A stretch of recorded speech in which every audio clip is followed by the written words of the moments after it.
Maintenant, siamo a Barsac, in vostra ville, on a une école Calandretto, è une école occitane.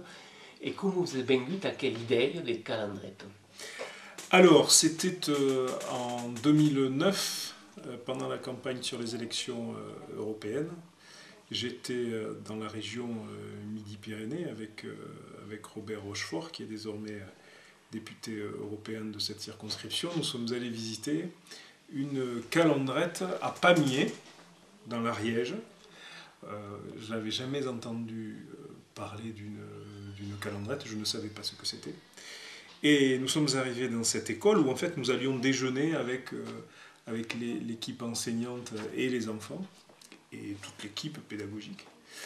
Et je suis rentré dans cette maison, en fait c'était une maison qui avait été transformée en école avec un jardin à l'arrière. Et donc on m'a expliqué ce qu'était la calandrette, c'est-à-dire une école où des enfants suivent un enseignement, mais plutôt que de l'avoir en français, comme c'est le cas dans une école communale, eh bien, en même temps qu'ils s'éveillent à la vie, ils s'éveillent à la culture de leurs aînés, de leurs aïeux, et donc c'était assez fantastique.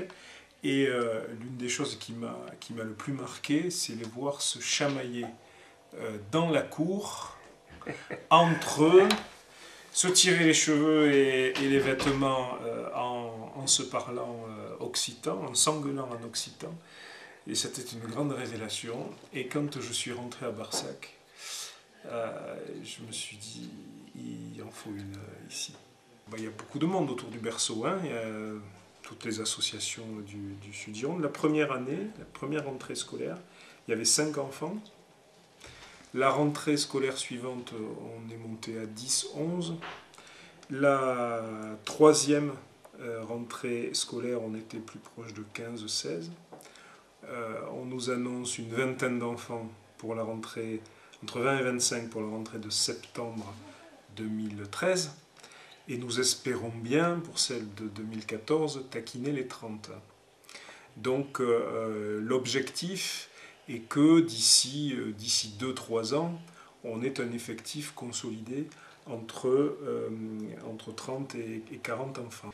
De façon à ce qu'en septembre 2014, les enfants, les calandrons et l'équipe pédagogique puissent évoluer dans des conditions optimales. Au début, ça a été regardé de façon un peu fantaisiste, et puis ça s'installe dans le paysage. Par exemple, depuis hier, l'école arbore fièrement ses couleurs sur une façade complète, donc c'est plutôt bien accueilli. On se rend compte que les enfants qui y viennent parfois sont issus de nouvelles familles qui arrivent dans le village, les parents ne parlant même pas occitan, parce qu'ils peuvent être originaires d'autres régions que la nôtre.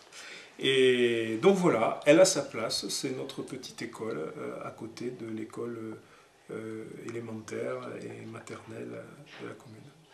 Aquesta année, il y a 11 mainats, à la début de l'année, il y avait 12. Il y a une qui est partie, pour les pays qui ont changé de région, et pour la rentrée qui vient, qui est normalement au moment qu'il y a 11 nouvelles inscriptions. Le calendrier qui est une école à l'ENCOP immersive occitane, c'est-à-dire que la seule langue qui parle la même classe est l'occitan, et qu'il ne s'est jamais possible de parler dans la partie, pendant la récréation, et qu'il y avait une école à pédagogie institutionnelle, c'est-à-dire qu'il y a une courant de la pédagogie active et qu'il y a une pédagogie qui fonctionne merci aux institutions, telles comme les métiers, le conseil, Quinteba, Bilan. Ce sont causes à tard, rituels qui rythment la vie de la classe et de l'école et qui permettent aux mainats de s'impliquer le meilleur possible à la vie de la classe et en général de l'école. Il y a les ajudes qui sont dehors, qu'il y a une et l'autre qui a acabé sa journée, mais Elise qui est la présidente de la Fédération d'Aquitagne. Est-ce que pouvez nous expliquer un peu, Elise, à quelle fédération d'Aquitagne, can capelos de calandretos? Alors, la Fédération Aquitaine donc, est basée sur Biganos. En Aquitaine, il y a 11 écoles et un collège. Calandrette, c'est tout l'enseignement se fait en occitan. Ils n'intègrent le français, proprement dit, qu'au CE1, avec tout ce qui est la grammaire, parce que c'est leur langue d'origine, donc ils l'entendent tout le temps. Et vraiment tout ce qui est la structure de la langue française, ça démarre en CE1. Mei e apprenem une autre langue, et mei e avem une autre appréhension d'une autre langue meita. Il n'y a pas cette distance qui est entre la nostra langue qu'apprenem a l'Ostar, au Mairau, et la langue que podem apprendre à l'école. Pramu de d'or qu'on après qui existe d'autres langues, d'autres façons de dire mots, de prononcer causes. Aqui, évidemment, qu'il y a une langue latine, donc il y a correspondance avec la langue française, mais bon, de toute façon, quand même, à ce recul, il y a les autres calendrettes qui sont plus anciennes. Les plus grands, en cycle 13, par exemple, ou en CM1, qui commencent à apprendre d'autres langues, dans le cadre des familles de langues, et n'ont pas cette appréhension que peut avoir quand on a un texte en anglais, par exemple, ou en allemand, là, qui sont assez cas, qui peuvent dire à quelques minutes, qui est tant comme ça y passe, une rime à la bicyclette, mais il y a des d'or ou un instrument de musique, mais il y a des d'or, mais j'ai même l'appréhension d'apprendre les causes quand on est un adulte ou quand on est grand.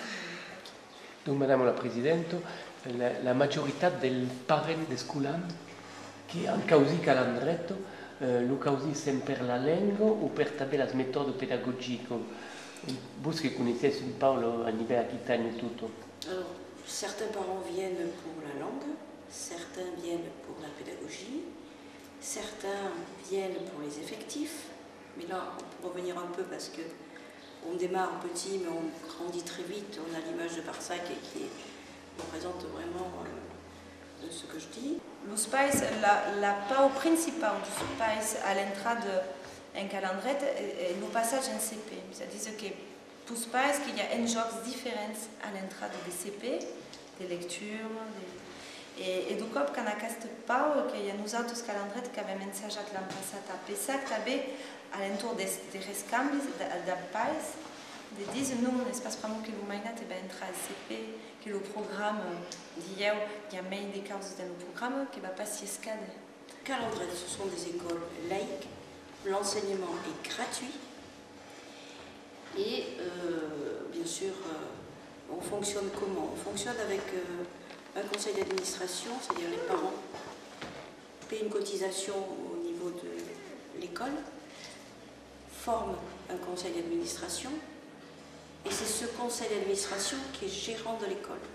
Quand on crée une école, on essaie de parrainer, de la faire parrainer par une autre école. Ça a été le cas de Barsac avec PESAC.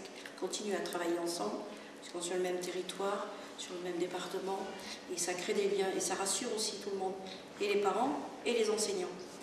Et après, ils font des manifestations. Alors ça peut être des crêpes, ça peut être des balles, ça peut être des cours, il y en a qui donnent des cours aussi, ça peut être tout ce qui est lié à la vie locale aussi. Ce qui est important, c'est que Calendret se mette bien dans la vie locale et participe à la vie locale, et de plus en plus participe à des activités avec les écoles publiques. Ce qu'a fait cette année Barsac, qui a pu participer, Marina va vous expliquer. Dans la direction du public, avem fait un projet à l'entour de las danses de carnaval, à l'occasion du carnaval de Barsac, donc avem fait répétition, qui avem mesclat l'usos eslieves dels calendruts, 3 cops, on avem fait répétition des danses traditionnelles, et s'hem amassat un dissabte per le carnaval de Barsac, où tout le monde a dansat, et qui te mène aux pais après, de l'école publique et de l'école calendret.